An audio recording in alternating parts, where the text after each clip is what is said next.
My name is McKeown, and this is my real estate journey.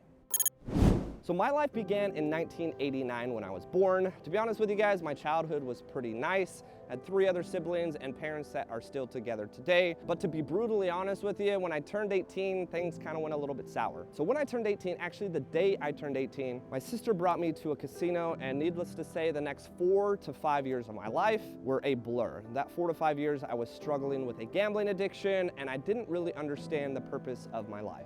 Fortunately enough, I was able to get beyond that, and actually in 2016, I had an ending of a relationship that led me to real estate. It led me to Rich Dad Poor Dad, it led me to my church in San Antonio, and it led me to a life that I am absolutely flourishing in 2022. So if we fast forward to 2016, I was fresh out of a relationship and needed something to focus on. Rather than focusing on that relationship, I actually picked up a bunch of books and got heavily invested into real estate investing. Now, I lived in San Antonio at the time and just started going to a ton of meetups. I watched a ton of podcasts, obviously read a bunch of books, and I started to get houses under contract that were multifamilies, either a house with an accessory dwelling unit in the back, or a duplex, or maybe a quadplex. But unfortunately, that teaching position that I had taught for 1 year in San Antonio didn't offer me rehirement the following year. So if you aren't aware, when you go through a mortgage, if you do a verification of employment and you're not being rehired for the next year, you're not going to be able to go through with the loan. So that takes me to this very position in the summer of 2017. Well, this particular house right in front of me, actually that unit up there with the older windows, that's a dining room. Now, I actually looked on Craigslist because I had the ambition and desire to buy my first property in San Antonio. It obviously didn't work out, so when I moved to Dallas, I wanted to buy a property as soon as I possibly could. So I looked on Craigslist for really a month-to-month opportunity and find something just that was incredibly cheap. So I roomed with 3 girls up in that dining room.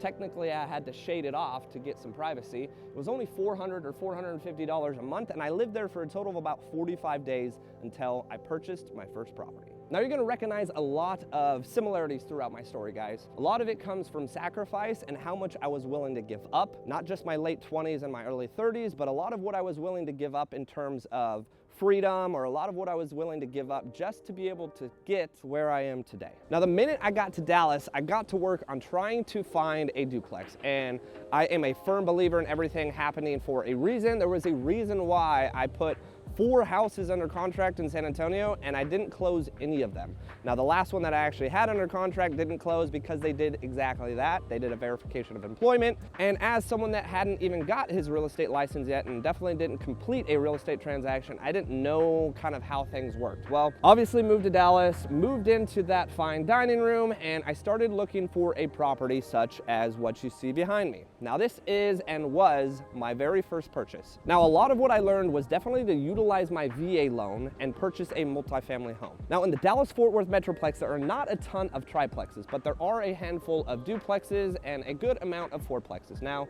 duplexes are certainly more common, and this opportunity actually came about on Facebook. It was another realtor that I had early on kind of just networked with, and she threw out the opportunity, and at the time, I was so anxious, I actually gave her my commission for the opportunity and the right to purchase this house. Now, what's crazy about this is I actually acquired this property with it occupied. However, the unit on the far right side was nice enough to move out so I could move into that unit. I lived in the downstairs master's bedroom, and the 2 bedrooms upstairs I actually rented out for a handful of months, but kind of learned the ups and downs of renting out to random strangers in Dallas. Needless to say, I only lived here for about 5 months, but shortly after I moved out of this property, I put a long-term tenant in that particular side. Now, even a little bit more backstory on this property, I acquired the property with a tenant on the left-hand side. Now, the left-hand side's lease wasn't over, so in the state of Texas, you actually have to incur that lease. Unfortunately, that tenant re-signed a lease and continued to pay me up until she decided to not want to pay me. So that was about a year into being a landlord, and I learned what it was like to evict a tenant.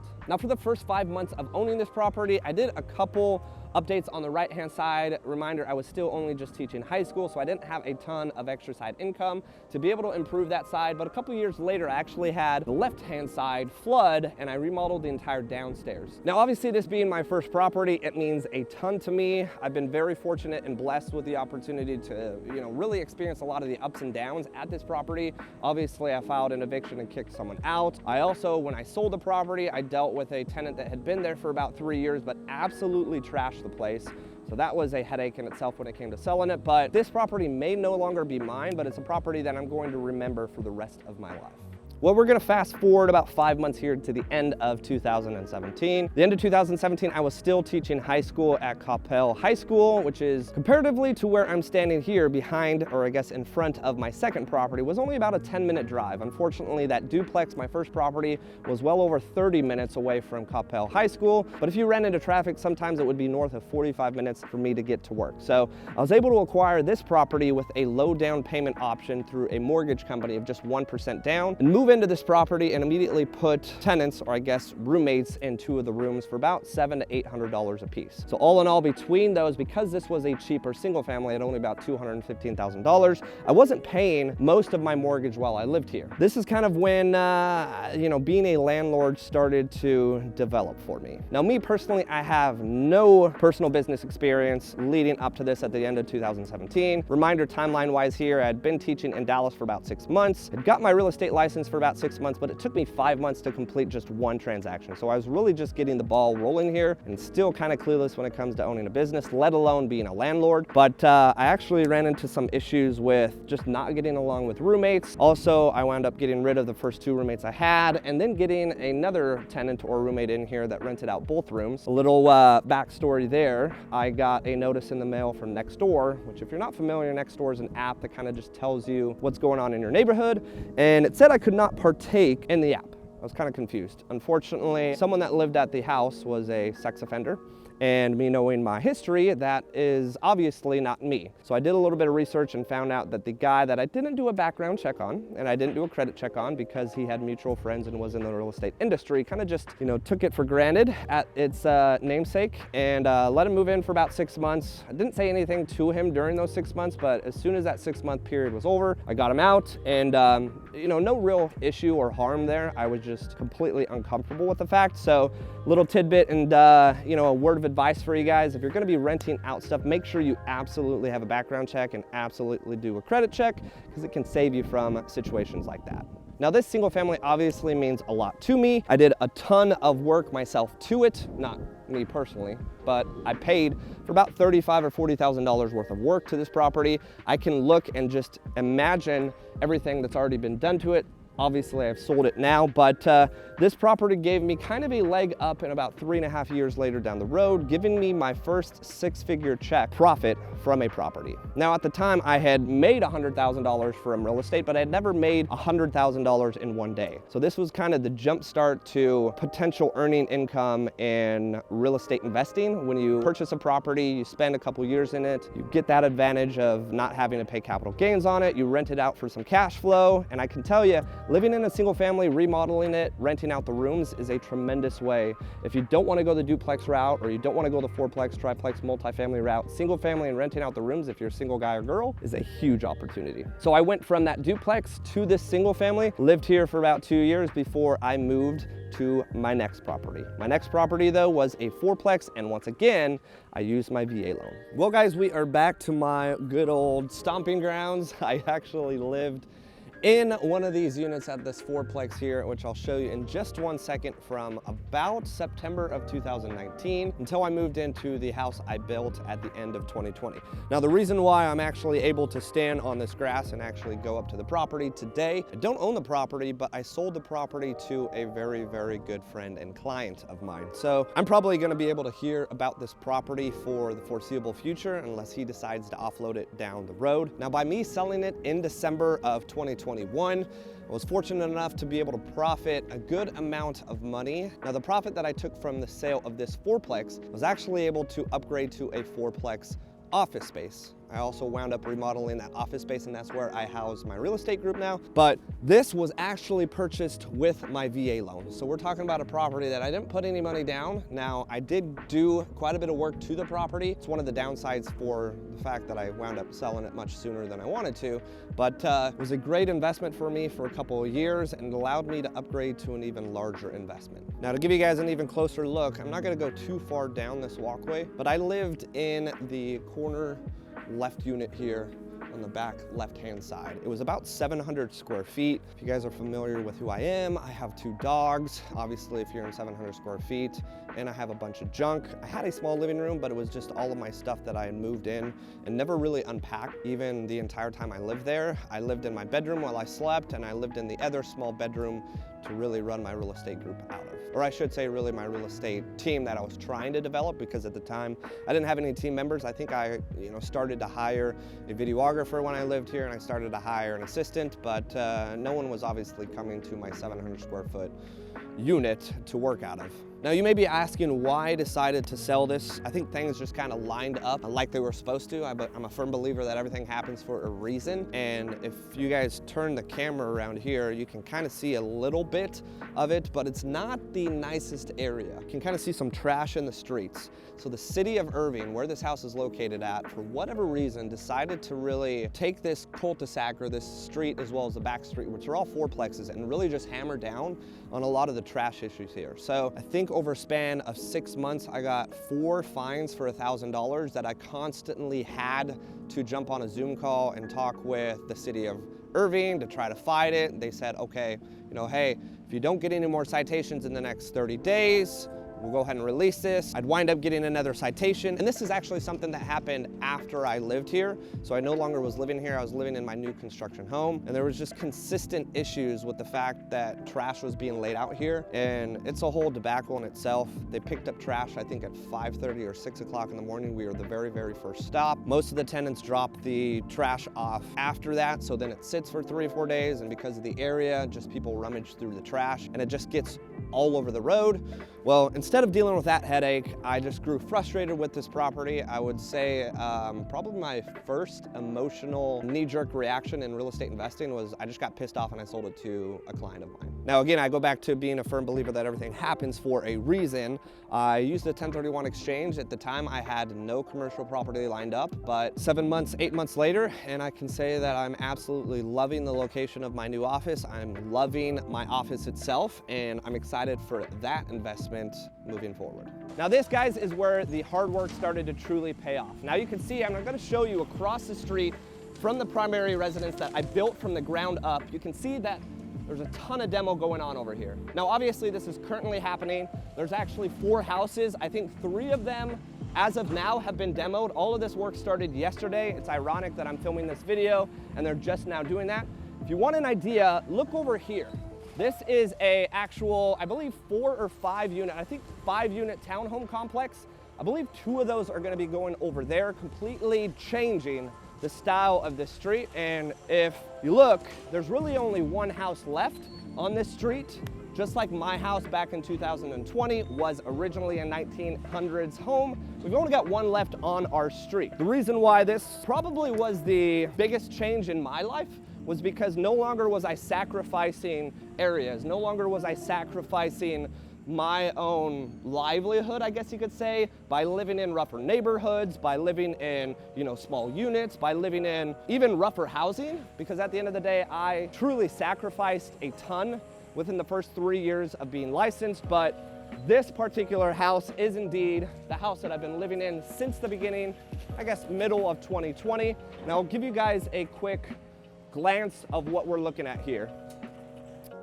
Now, don't mind my crazy dogs here. They're just hanging out for the day while we film. But this is my living room, kitchen, and dining room area. Again, everything that you see here, I kind of custom made or custom decided in terms of finish out on my own. This is where a majority of the time is spent unless I go upstairs and I get ready for bed or watch TV or whatnot. Now, if you've watched some of my other videos, you know I also have a private Airbnb suite. I've learned a lot having built this house right here. No one's there right now, but that is a private bedroom, bathroom, and a kitchenette. I'm thinking forward to the next house, probably in a couple years, to actually have a separate portion of the house actually be like a living room, a full bathroom, a full bedroom, and a much larger Airbnb area to rent out on the other side of the house. The reason why? Because technically above this is my master bedroom, so if there's any noise whatsoever coming from my master bedroom or downstairs in the Airbnb, I can hear it. But guys, really, this is when things started to just kind of happen for me. And by happen, meaning that like, hey, Casey, you're no longer living a dream. This is your real life. Not only did I purchase a house that was well above any amount that I ever even thought I would use on a purchase of a home. Reminder guys, I spent $280,000, $290,000 on a duplex. I spent a couple years back $620,000 or $640,000 on a half duplex. But again, it all comes with the fact that I was willing to build an Airbnb suite out of here. I was willing to have a roommate for a short amount of time until I felt comfortable with the mortgage cost in the long run. And at the end of the day, I was sacrificing multiple years of my life living in investment properties to then be able to afford an opportunity like this. Well guys, this is where I currently reside. And by I mean my real estate company. Now there's been kind of some changes in my life. In terms of growing a real estate team, a lot has honestly changed within the last 60 days, but I had a big goal of just building a large, massive team in the Dallas-Fort Worth Metroplex. Unfortunately,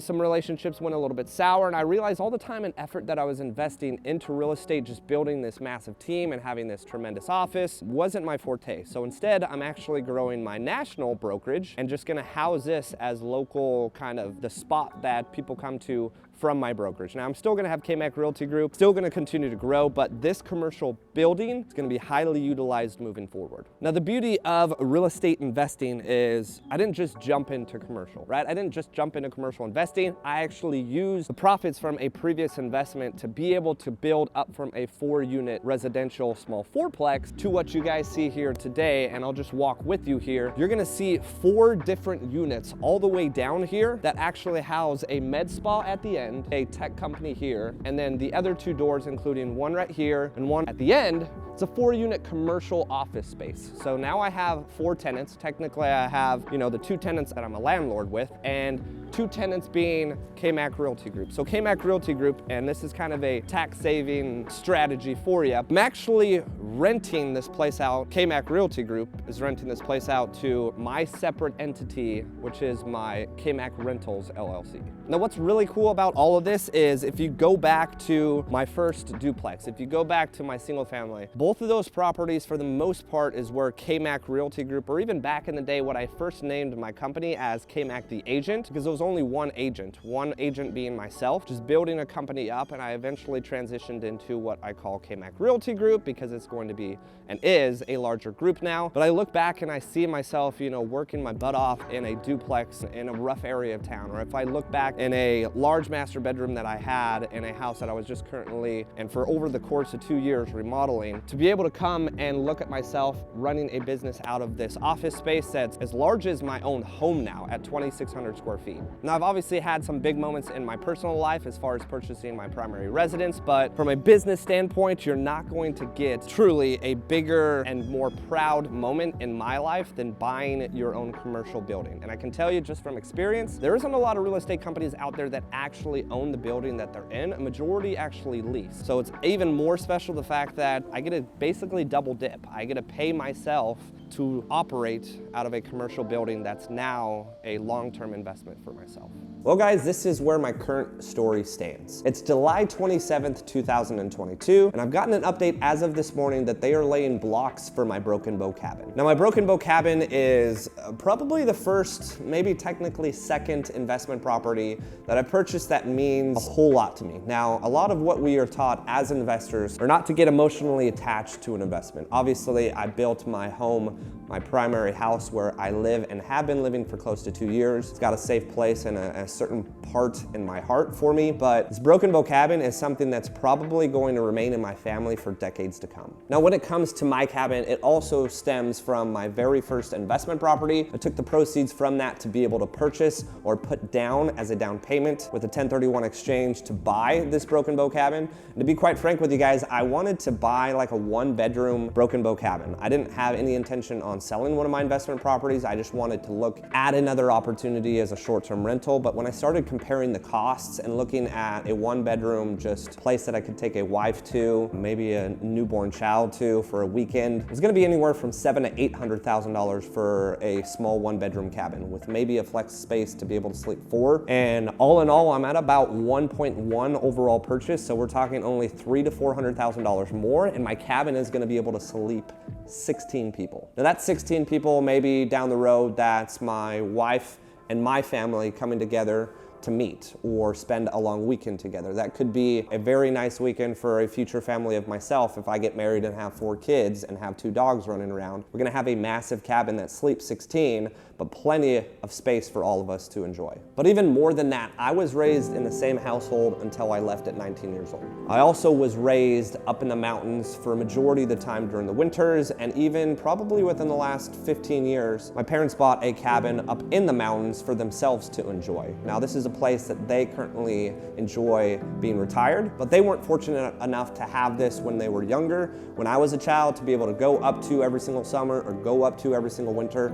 So majority of the cabins that we actually went up to was something that we rented or another family friends that we stayed at. So to have my own cabin to be able to bring my wife up to, my kids up to, and their kids someday, it's just, for me, it's something that I have probably not been this excited for ever in my life. Now to conclude my real estate journey and story here with you guys today, if you would have asked me back in 2016 when I was close to wanting to propose to an individual that wound up not working out and I just dove into real estate head first, if that I'd be here 5-6 years later, I would have told you that you're absolutely crazy. Now the reason why I'm wanting to tell you guys this story is you'd be surprised honestly what you can achieve in such a short amount of time. If you look at your life and you think 5-6 years, the difference in my life that this job, real estate, and surrounding myself with tremendously hardworking individuals and just great people has done in my life, I'm honestly speechless. The difference in my life from waking up as a high school teacher with 5 to 6 alarms, just not wanting to wake up, I was excited to go coach, I just wasn't excited to teach, to now I've been waking up prior to 5 a.m., getting to the gym and being consistent with my morning routine for well over 4 years now. If there's anything or any word of advice that I could give any and every one of you guys out there, it's chase your dreams. Don't necessarily put a ceiling or a limit on what you want to achieve, because you honestly can achieve so much in this lifetime. I'd love for you to use my story as an example, as maybe a starting point or motivation for you to continue to push forward. Maybe it's in your professional life where you don't necessarily like what you're doing. Hopefully you can find some time in the afternoons or find some time in the evenings or weekends that you can pick up a side job or a side hustle that you love and do exactly what I was able to do and apply that completely and transition full-time into making that your full-time job, because you'd be surprised honestly how many people go to work for 40 years of their life and work a job that they absolutely hate. I'm blessed to be sitting here with you guys today, 33 years old, and I feel like I have been given an opportunity of a lifetime to be able to do what I truly love. I wake up every single day excited and super anxious to be able to see what work I'm going to be able to do that day to better my future. If you guys have any more questions about my story, obviously leave a comment down in the comment section below or reach out to me privately on Instagram. I'd love to speak with you. And if you have stayed this long, make sure to like and subscribe. It really does help, and stay tuned for the next video.